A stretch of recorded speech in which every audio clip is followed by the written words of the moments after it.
Hello students, welcome to the online classes of GSM College. I am Kalpana Tiwari. I hope you all will be fit and fine with your family at your home.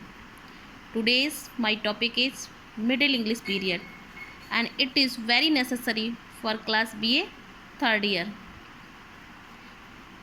So let's start.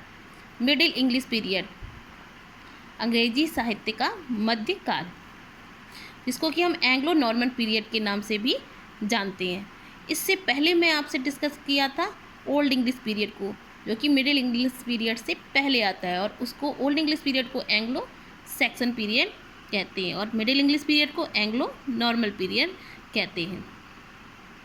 ये Anglo Norman period जो है 1066 से लेकर के 1400 मतलब 1400 AD का मतलब after the death of Christ, ईसा मसीह के जन्म के बाद तक चला है।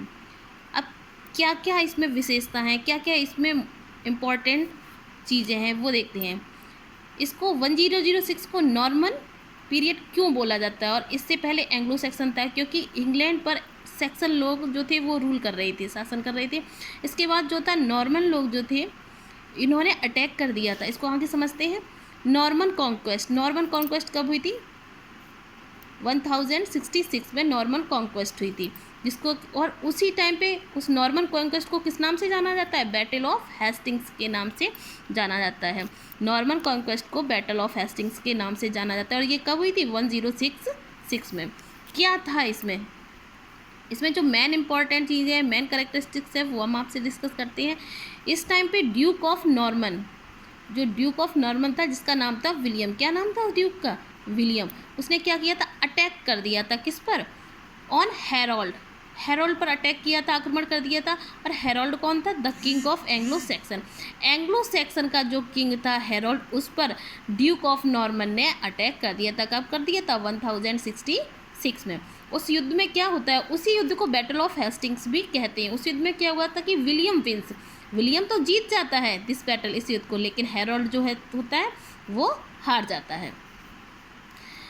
नाउ अब क्या होता है? William become the king of England. Harold अब किंग नहीं रहता है इंग्लैंड का, और कौन किंग बन जाता है? विलियम जो है वो इंग्लैंड का किंग बन जाता है। अब फिर क्या होता है कि इससे पहले जो एंग्लो सैक्सन लोग थे, वो इटली के रहने वाले थे, वो लोग लैटिन भाषा बोलते थे, तो वहाँ के लोग लैटिन बोलना सीख गए थे धीरे धीरे। और इसके बाद क्या होता है? जब विलियम वहाँ का रूलर बन जाता है, तो वो लोग क्या होते हैं? Now William become the king of England, England का रूलर जो है वो विलियम बन जाता है। तो language of the country become French हो जाता है। ये नॉर्मल लोग जो हैं वो फ्रांस के रहने वाले हैं, और ये कौन सी लैंग्वेज बोलते हैं? फ्रेंच लैंग्वेज बोलते हैं। तो language of the country became क्या बन जाती है? फ्रेंच। ऐसा वहाँ का उस टाइम का रूल था कि जो भी शासक वहाँ पे रूल करता था, जो भी वहाँ का राजा होता था, सारे कंट्री जो है उसी की भाषा बोलते थे, मतलब वही भाषा बोली जाती थी जो जिसका भी वहाँ पर शासन होता था।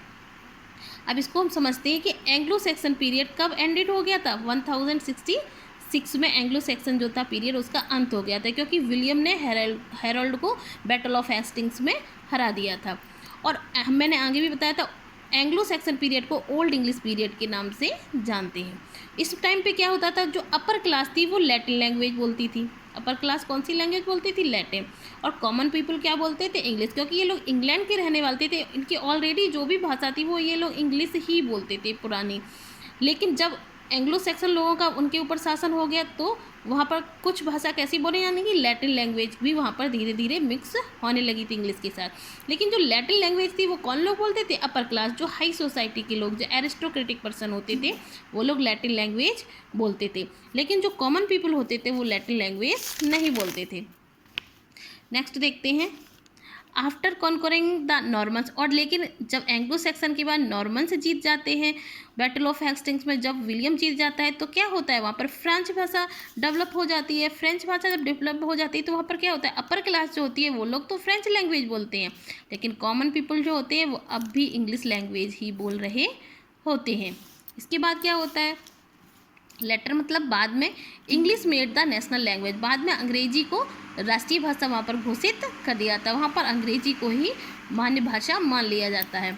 और नाउ अब क्या होता है कि एंग्लो सैक्सन लैंग्वेज जो थी वो, आप इसको समझिए कैसे डेवलप हुई थी, मिडिल इंग्लिश पीरियड कैसे आया। मैं आपको ये डिस्क्राइब करना चाह रही हूँ कि मिडिल इंग्लिश पीरियड कैसे आया धीरे धीरे। जो एंग्लो सैक्सन लैंग्वेज थी वो लोग क्या बोलते थे, लैटिन भाषा बोलते थे, और एंग्लो नॉर्मल लैंग्वेज थी वो लोग फ्रेंच भाषा बोलते। और ये जो मिडिल इंग्लिश पीरियड है, इस पीरियड है, इन दोनों के बीच में, मतलब आधे लोग लैटिन बोलते थे, आधे लोग फ्रेंच बोलते थे, और कुछ लोग कॉमन इंग्लिश बोलते थे। ये सब भाषाएं मिलकर के कौन सी भाषा बन के आ गई थी, मिडिल इंग्लिश लैंग्वेज।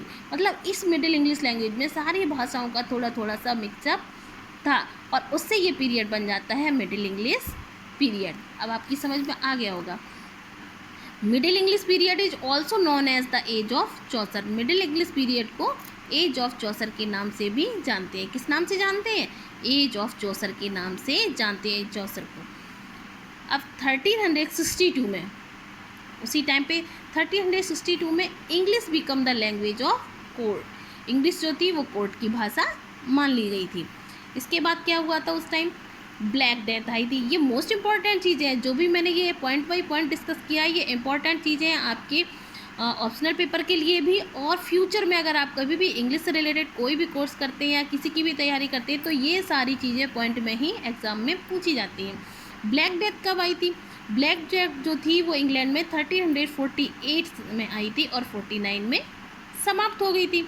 लेकिन ये ब्लैक डेथ है क्या, इसको ब्लैक डेथ क्यों कहते हैं, काली मौत, ब्लैक डेथ का मतलब काली मौत क्यों कहते हैं, ये किसके कारण हुई थी, तो ये प्लेग की वजह से हुई थी। किसकी वजह से हुई थी, प्लेग। उस टाइम इंग्लैंड में प्लेग जो है बहुत बुरी तरह से एक बीमारी फैली हुई थी।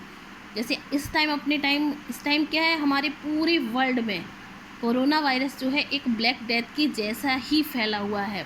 उस टाइम ये बीमारी जो थी वो लाइलाज थी, और वैसे ही कोरोना का इस टाइम कोई भी इलाज, मतलब कोई भी मेडिसिन वगैरह कुछ भी जो है एकदम सटीक नहीं मिल पा रही है। वैसे ही ब्लैक डेथ उस टाइम थी।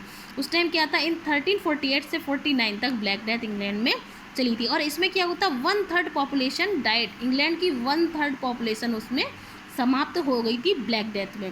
क्यों हो गई थी, इस एक साल में थोड़ी ना ख़त्म हुई थी, क्योंकि ये बार बार दोबारा से रिबर्थ हो जाती थी, दोबारा से इसका जन्म हो जाता था। 49 में समाप्त होने के बाद ये दोबारा से 1362 में फिर से ब्लैक डेथ आ जाती है, फिर 67 में भी आ जाती है, और फिर 70 में भी आ जाती है, जिसकी वजह से इंग्लैंड की 1/3 पॉपुलेशन जो होती है वो समाप्त हो जाती है। इसी टाइम पे क्या हुआ था, 100 ईयर वार भी हुआ था। एक 100 ईयर वार उस टाइम में हुआ था, किसके बीच हुआ था, इंग्लैंड और फ्रांस के बीच। इंग्लैंड और फ्रांस के बीच 100 ईयर का वार स्टार्ट हो गया था उस टाइम। ये कब हुआ था, 1337 से लेकर के 1453 तक ये वॉर चला था। और इस वॉर में हमारे जियोफ्री चौसर, जो कि father of English poetry, father of poetry कहे जाते हैं, उन्होंने भी पार्टिसिपेट किया था, इसमें भाग लिया था। उस टाइम शासनकाल में एडवर्ड थर्ड का शासन था। रेन मीन्स होता है शासन। उस टाइम शासनकाल में एडवर्ड थर्ड का शासन था। उनके टाइम का जो एटमॉस्फेयर था वो कैसा था, प्लेजरफुल था। मीन्स उस टाइम की जो भी पीपल थे वो लोग प्लेजरफुल थे, मीन्स अच्छा सा उनका शासनकाल चल रहा था। इसके बाद आता है रिचर्ड सेकंड का रेन, मतलब रिचर्ड सेकंड का शासनकाल आता है। उनका जो शासनकाल था उस टाइम फुल ऑफ स्ट्रगल था, मीन्स लोगों को बहुत ज़्यादा संघर्ष करना पड़ रहा था उस टाइम पे। इसके बाद आती है पीजेंट्स रिवोल्ट। पीजेंट्स का मतलब होता है किसान, फार्मर। रिवोल्ट मतलब कॉमन पीपल ने भी उस टाइम रिवोल्ट कर दिया था। रिवोल्ट का मतलब होता है विद्रोह, विद्रोह कर दिया था। और ये कब किया था, 1381 में विद्रोह किया था। इसको टाइल्स रिबेलियन भी बोलते हैं। पीजेंट्स ने रिवोल्ट कर दिया था 1381 में, मतलब कॉमन पीपल ने एरिस्टोक्रेटिक क्लास के प्रति रिवोल्ट कर दिया था उस टाइम, जो कि एक महत्वपूर्ण घटना थी उस टाइम की। और इसके बाद मैं अपने नेक्स्ट वीडियो में आपको एज ऑफ चौसर से रिलेटेड डिस्कस करूँगी, क्योंकि मिडिल एज के जो प्रोमिनेंट फिगर है वो है एज ऑफ चौसर। इसको एज ऑफ चौसर भी कहते हैं। मैंने आपको मेन पॉइंट डिस्कस कर दिए। इसके बाद मैं आपको एज ऑफ चौसर को डिस्कस करूँगी। एंड एट लास्ट आई से स्टे होम, स्टे सेफ।